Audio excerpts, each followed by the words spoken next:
Garcia was able to do with the pass to Pee Wee Smith. That's something that has earned Doug Flutie a healthy amount of paychecks in this league. And a lot of yards. You got that right. He topped 30,000 in his career last week in his performance against his team. Garcia, though, in charge, goes over the middle. Sapunjas gets in to the end zone. Touchdown, Calgary. David Sapunjas. When you see an excited Jeff Garcia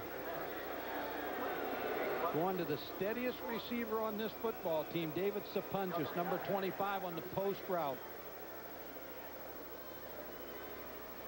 26-yard touchdown reception from Jeff Garcia to the ever-reliable David Sapunjas. And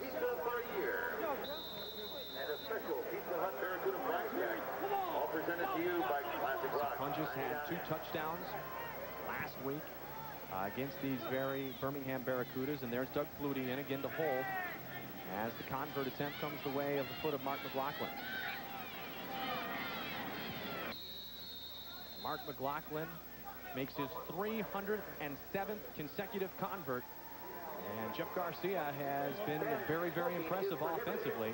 Him and Calgary, the 10-3 lead. He had good zip on that ball. I mean, that was a good pass, very accurately thrown to Sapunjas, and you've got to feel good if you're Calgary, the way he's starting off.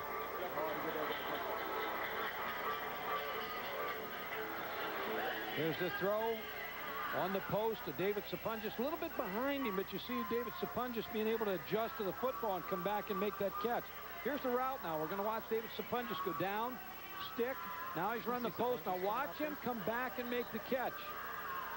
Good concentration, and then the last-minute effort to dive to get in the end zone. I think the most important thing in these first 2 drives is that Birmingham has not been able to pressure Jeff Garcia. That's what they were able to do last week, get a little bit of pressure on the quarterback, because you see Jeff Garcia's numbers, 4 out of 6, without very little pressure from Shante Peoples, Marv, and the Angelo Snipes. Now this time as McLaughlin gets set to kick off, there will be a special teams play coming the way of Birmingham. They took the football on the 35 last time. Eddie Britton, number 1. And Matt Cody, number 5, back deep to receive. Taken by Cody at the 14-yard line. Cody gets some blocks over the far side of the football field, returns it up to the 40. ESPN's coverage of college football kicks off Thursday at 7:30 with the Russell Athletic Weekend Kickoff Show. We'll follow that with the number 2 team in the nation, the Nebraska Cornhuskers, led by senior quarterback Tommy Frazier, taking on Oklahoma State. Mike Gottfried will be there with Mike Patrick to bring you all the action. It begins at 7:56 Eastern Time on ESPN. Well, I have a hard time seeing Nebraska number 2. I mean, they won it all, and I think they should come back as the number 1 team until somebody unseats them. Dunnigan goes to the far sideline. Eddie Britton makes the reception. Now, Britton 1 week ago had just 3